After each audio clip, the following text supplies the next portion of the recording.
न चाहूं मान दुनिया में, न चाहूं स्वर्ग को जाना, मुझे वरदे यही माता, रहूं भारत पे दीवाना। करूं मैं कौम की सेवा, पड़े चाहे करोड़ों दुख, अगर फिर जन्म लूं आकर तो भारत में ही हो आना। यह बस एक कविता नहीं, यह हौसला है। ये पंक्तियां नहीं, यह जलजला है। वो जलजला जिसने अंग्रेजी हुकूमत के पांव तले जमीन खिसका दी थी। यह किस्सा है अमर शहीद पंडित राम प्रसाद बिस्मिल और अशफाकुल्लाह खान वारसी का।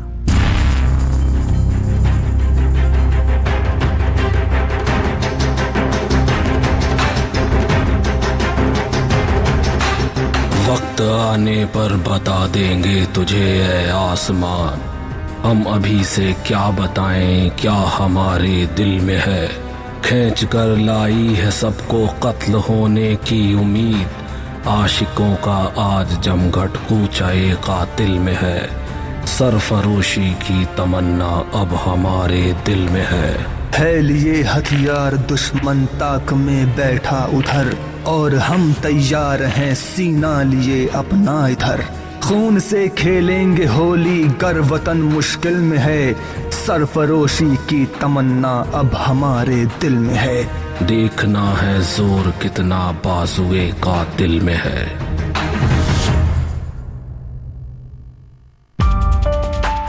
पंडित राम प्रसाद बिस्मिल बचपन में उर्दू मिडिल में पढ़े, फिर अंग्रेजी पढ़ने भेज दिए गए। घर के नजदीक एक मंदिर था, सन्यासी महात्माओं के बीच उनका उठना बैठना हो गया और वो मुसलमानों के शुद्धिकरण कार्यक्रमों में जुट गए। पर नियति ने उनके लिए कोई और ही रास्ता तय कर रखा था। यूं तो उनका अपना जीवन आराम से चल रहा था, पर देश के हालात उन्हें परेशान करने लगे।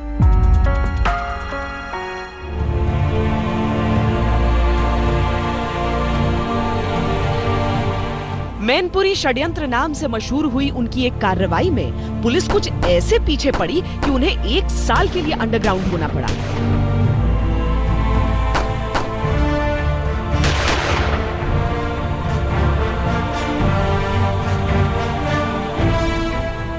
इस दौरान राम, अज्ञात और बिस्मिल के नाम से उन्होंने कई कविताएं और किताबें लिखी। इन्हीं दिनों उनसे मिलने एक दफा अशफाकुल्लाह खान वारसी आए। सलाम अलैकुम, मैं अशफाक। जी मैं रियासतुल्लाह खान का छोटा भाई। रियासतुल्लाह खान आपके साथ मिडिल में पढ़ते थे ना? हाँ हाँ हाँ हाँ, याद है मुझे। आओ बैठो।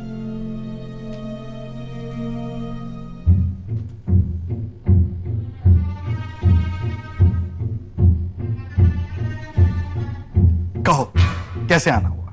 जी मैं मैनपुरी षड्यंत्र के बारे में जानना चाहता था।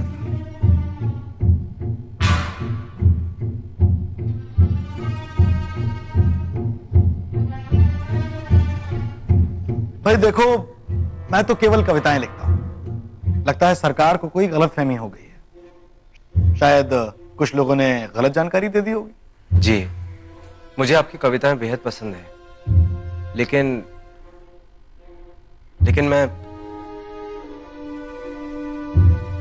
मैं वतन के लिए दिल से कुछ करना चाहता हूं। जरूर करो, ये तो अच्छी बात है। और हाँ, मैं शायरी भी लिखता हूं। अगर आप थोड़ा वक्त दे तो मैं आपको सुनाना चाहूंगा। हाँ हाँ, क्यों नहीं, लेते आना, इत्मीनान से बैठेंगे। बहुत बहुत शुक्रिया, अल्लाह हाफिज। बिस्मिल ने अशफाक से बातें तो कर ली, लेकिन अशफाक उनकी जुबान की बेरुखी में दिल का बंद दरवाजा भांप चुके थे। ये वो दौर था जब हिंदुओं और मुसलमानों के बीच भारी अविश्वास था। पुलिस में भर्ती कराकर या मुखबिर बनाकर ब्रिटिश सरकार मुसलमानों को साथ मिलाना चाहती थी, और इसी क्रम में हिंदुओं मुसलमानों में दरार डालकर क्रांति का गला घोंटना चाहती थी। पंडित राम प्रसाद बिस्मिल का उर्दू ज्ञान एक ओर था, लेकिन क्रांति के पथ पर किसी मुसलमान का साथ उन्हें मंजूर नहीं था। लेकिन मैं अशफाक को एहसास था कि उन्होंने जो ठाना है वो इतनी आसानी से हासिल नहीं कर पाएंगे। वो भी अपनी कोशिशों में लगे रहे और आखिरकार एक कट्टर आर्य समाजी को एक मुसलमान से दोस्ती करने पर मजबूर होना ही पड़ा। इत्मीनान से। बहुत बहुत शुक्रिया, अल्लाह हाफ़िज़।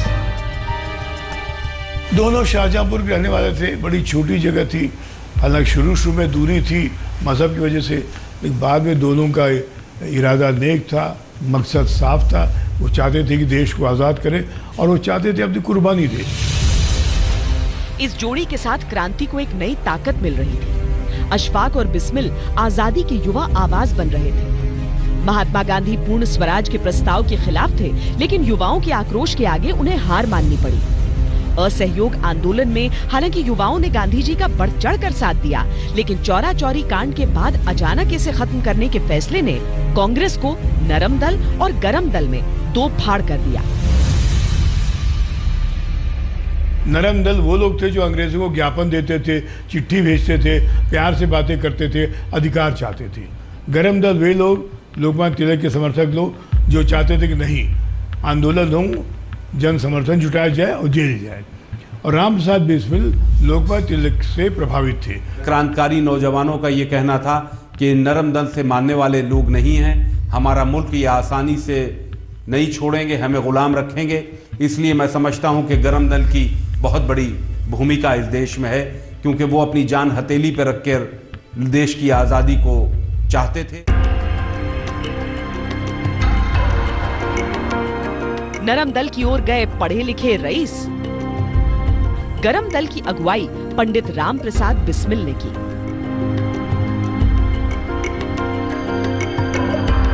क्रांतिकारी आंदोलन से जुड़ने कई युवा घर से निकल आते, लेकिन धन की कमी ऐसी थी कि कई महीने इन्हें दिन में बस एक वक्त खाने को चना ही नसीब होता था।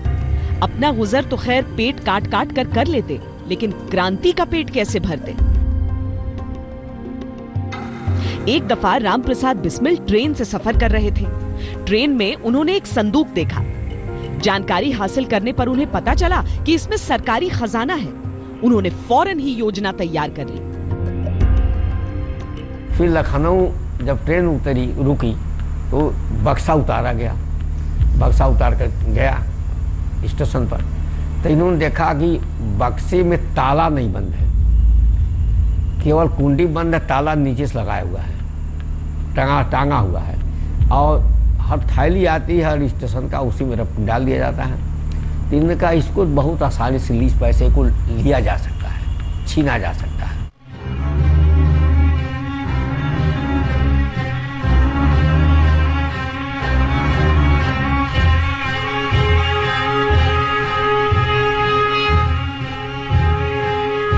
हम ट्रेन लूटे।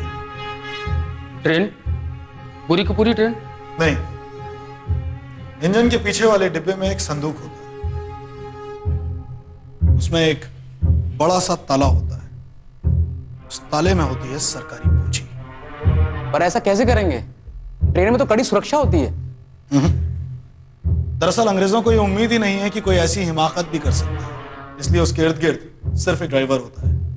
तो फिर सभी क्रांतिकारियों को खबर भिजवा दें? नहीं, उसकी जरूरत नहीं पड़ेगी। 8 डाउन पैसेंजर सहारनपुर से चलते हैं, लखनऊ पहुंचने तक अवश्य 10,000 तक की आमदनी तो हो ही जाती है। बड़ी बेचैनी हो रही है, अब कुछ एक्शन चाहिए।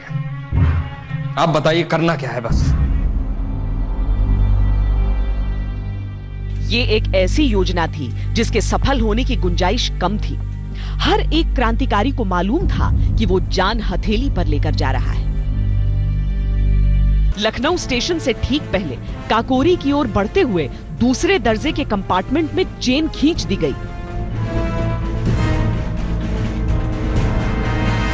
चंद सेकंड घिसटने के बाद वीराने में गाड़ी रुक गई। सभी क्रांतिकारी उतरकर गार्ड के डिब्बे के पास पहुंच गए। मुसाफिरों से कह दिया कि सब गाड़ी में चढ़ जाओ और गाड़ी के गार्ड को जमीन पर लेट जाने को कहा। तो सबसे सरल था कि भारतीयों का पैसा जो अंग्रेज लूट के ले जा रहे थे उसको ट्रेन से लूटें, या हमारा अपनी संपत्ति थी, भारतीय संपत्ति थी, जिसको उन्होंने कब्जाया ट्रेन रोककर, ट्रेन लूट कर। लेकिन लूट नहीं थी सही मायने में, ये अपना पैसा अपने क्रांति के लिए वापस ला रहे थे।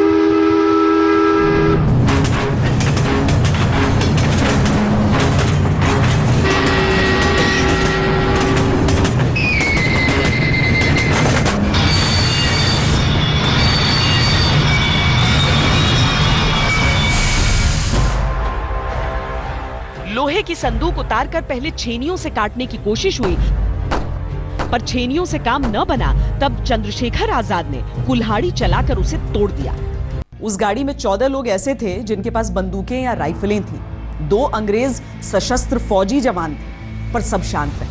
सबने सोचा कम से कम 30-40 आदमी तो होंगे। केवल 10 युवकों ने इतना बड़ा आतंक फैला दिया, ये कोई सोच भी नहीं सकता था, क्योंकि मुसाफिरों से भी कह दिया गया कि बस सरकार का माल लूटेंगे, तो मुसाफिर भी शांतिपूर्वक बैठे रहे। इस घटना से नवयुवकों का उत्साह आसमान पर पहुंच गया। जितना कर्जा था निपटा दिया गया। अस्त्रों की खरीद के लिए लगभग 1000 रुपए भेज दिए गए, लेकिन आस्तीन में सांप छिपा हुआ था। ऐसा गहरा मुंह मारा कि चारों खाने चित्त कर दिया। बनवारी लाल जो थे एक बाली गवाह बन गए, जिसका नतीजा ये हुआ कि क्रांतिकारियों की धरपकड़ बड़ी तेजी से हुई। ये अगर न टूटते तो इतनी जल्दी पकड़े नहीं जाते क्रांतिकारी।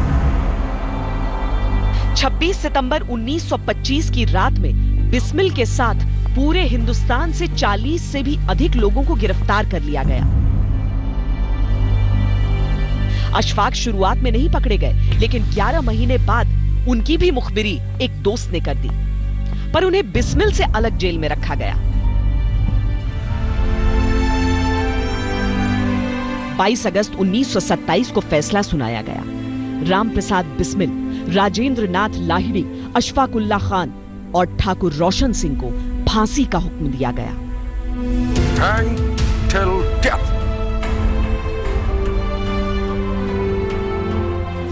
इतनी कोशिशें और इतने लंबे मुकदमे के बाद भी इस बेतुके फैसले से समूचे देश में सनसनी थी।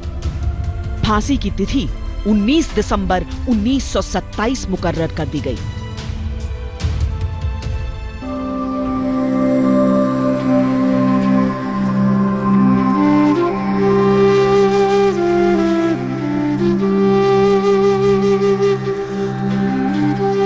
आज 16 दिसंबर है। 3 दिन बाद सुबह 6 बजे इस शरीर को फांसी पर लटका दिया जाएगा। अपने लिए यह मेरा दृढ़ निश्चय है कि मैं शीघ्र ही फिर भारत में जन्म लूंगा।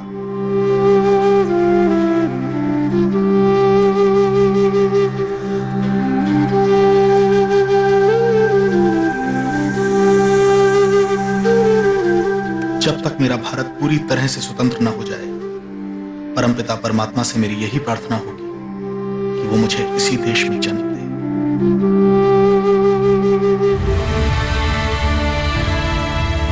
उधर फैजाबाद जेल में अशफाक भी अपने आखिरी वक्त का इंतजार कर रहे थे। उनकी फांसी की तारीख भी 19 दिसंबर ही थी। बिस्मिल से दूर अपने आखिरी वक्त में वो अपने दोस्त और अपने वतन को याद कर रहे थे। जाऊंगा खाली हाथ, मगर ये दर्द साथ ही जाएगा। जाने किस दिन ये हिंदुस्तान आजाद वतन कहलाएगा। बिस्मिल हिंदू है, कहते हैं फिर आऊंगा, फिर आऊंगा, फिर आकर के भारत मां तुझको आजाद कराऊंगा। जी करता है मैं भी कह दूं, पर मजहब से बन जाता हूं। मैं मुसलमान हूं, पुनर्जन्म की बात नहीं कर पाता। हाँ, अगर खुदा कहीं मिल गया मुझको, तो अपनी झोली फैला दूंगा और जन्नत के बदले उससे एक पुनर्जन्म ही मांगूंगा। पुनर्जन्म ही मांगूंगा।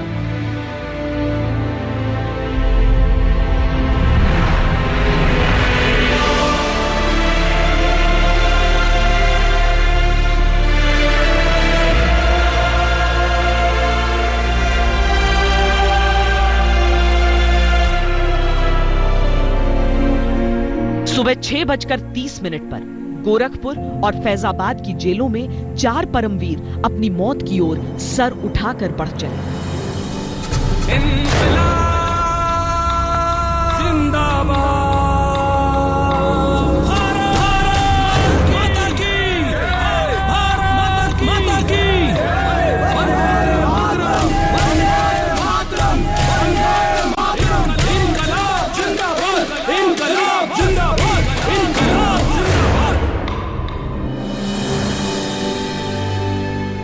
बिस्मिल बिस्मिल के बलिदान की खबर सुनकर बहुत बड़ी तादाद में जनता जेल के दरवाजे पर इकट्ठा हो गई। करीब 1.5 लाख लोगों ने जुलूस निकाला। बिस्मिल के पार्थिव शरीर को पूरे शहर में घुमाते हुए राप्ती नदी के किनारे राजघाट पर उनका अंतिम संस्कार कर दिया गया। शहीदों की चिताओं पर लगेंगे हर बरस मेले, वतन पे मरने वालों का यही बाकी निशान होगा। इलाही वो भी दिन होगा जब अपना राज्य देखेंगे, जब अपनी ही जमीन होगी और अपना आसमां होगा। बिस्मिल की ये पंक्तियां उम्मीद भी थी, पूर्वाभास भी। बिस्मिल, अशफाकुल्ला, रोशन ठाकुर और राजेंद्र नाथ लाहिड़ी की शहादत ने देश के दिल को दहलाया नहीं था, बल्कि सबकी रूह को जगा दिया था।